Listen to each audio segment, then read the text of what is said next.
Саламатсыздар ма, құрметті оқушылар?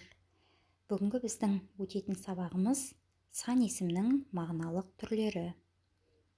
Жалпы біз өткен сабақта сан есім дегеніміз не? Сол туралы өткен болатынбыз. Сонымен пысықтап алайық. Сан есім дегеніміз бұл заттың санын, мөлшерін білдіретін сөз табы. Ол құрамына қарай екі түрге бөлінеді: дара сан есім және күрделі сан есім. Енді біздің бүгінгі өтетініміз сан есімнің мағыналық түрлері. Сан есім мағыналық түрі жағынан 6-ға бөлінеді: есептік сан есім, реттік сан есім, жинақтық сан есім, топтау сан есім, болжалдық сан есім және бөлшектік сан есім. Енді осылардың әрқайсысына жеке-жеке тоқталайық. Біріншісі бізде есептік сан есім. Есептік сан есім бұл нақты санды білдіреді. Сұрақтары қанша және неше. Мысалы, кез келген санды біз айтуымызға болады. Бұл түбір күйінде келеді. Яғни 1, 2, 3, 1000, 5, 23, 39, 2 миллион, 42 мың, 56 мың деген секілді және тағда басқа. Келесі бізде реттік сан есім. Бұл өзінің аты айтып тұрғандай санның ретін білдіреді. Сұрақтары нешінші? Мысалы, мен 5-ші сыныпта оқимын. Сен нешінші сыныпта оқисың? Мен 5-ші сыныпта оқимын. Мен 23-ші қатарда отырмын. Сен нешінші қатарда отырсың? Мен 23-ші қатарда отырмын. Сол секілді 1-ші, 2-ші, 100-ші, 1000-ші, 11-ші деген секілді мысалдарды келтіре беруімізге болады. Келесі сан есім бізде жинақтық сан есім. Жинақтық сан есім бұл заттың жинақталған санын білдіреді. Яғни 1, 2, 3, 4, 5, 6, 7.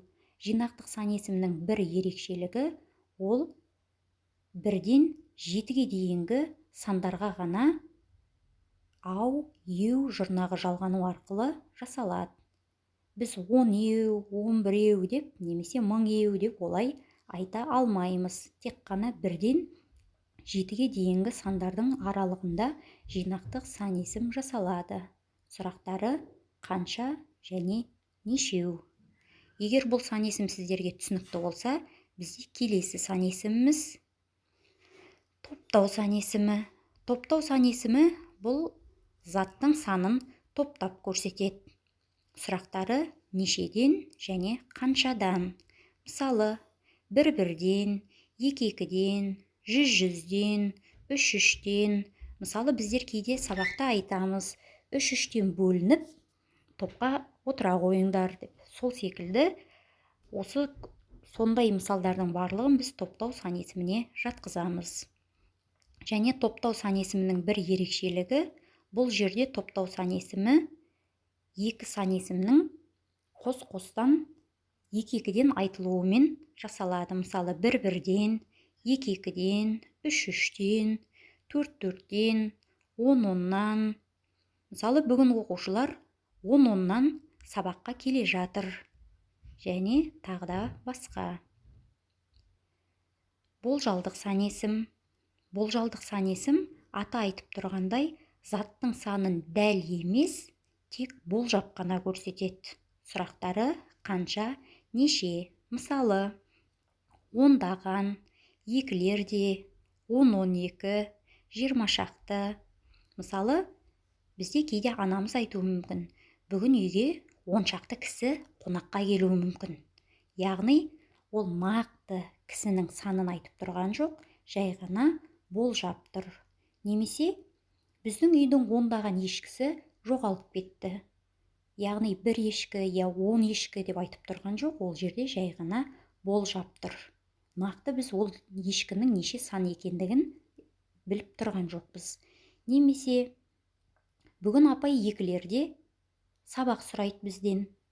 Апай нешеде сабақ сұрайды сендерден? Екілерде. Яғни екіде емес, екілерде. Егер екіде сабақ сұрайтын болса, онда нешеде? Ол нақты болар еді. Ал мына жерде жай ғана бізді болжау ретінде айтылып тұр. Келесі бізде бөлшектік сан есім. Бөлшектік сан есім бұл біз көбінесе математикадағы заттың бөлшектік санын білдіреді. Біз математикада көп қолданамыз, мысалы жарты, ширек деген секілді сөздермен кейде жасалады. Сұрақтары қанша, неше? Мысалы 4-тен 1, 1000-нан 1, 2,1, я болмаса 2,3-тен 2, 4-тен 1 дегенге мысал келтіретін болсақ, мына санның 4-тен 1 бөлшегін 4-тен 1-і неге тең? Немесе 100-дің 4-тен 1-і нешеге тең? 100-ден 4-тен 1, 100-дің 4-тен 1-і 25-ге тең деген секілді осындай мысалдарды келтіруімізге болады. Енді осы сан есімнің, яғни бізде 6 мағыналық түрі бар екен. Енді сіздерге тапсырма, осы манадан бері айтқанымыздың барлығын тәжірибеде жасап көру үшін сіздерге төмендегідей мысалдар беремін. Яғни семантикалық картамен жұмыс. Мысалдар берілген және осы мысалдарды сан есімнің 6 мағыналық түріне сәйкес толтыруымыз қажет. Ендеше сіздерге сәттілік.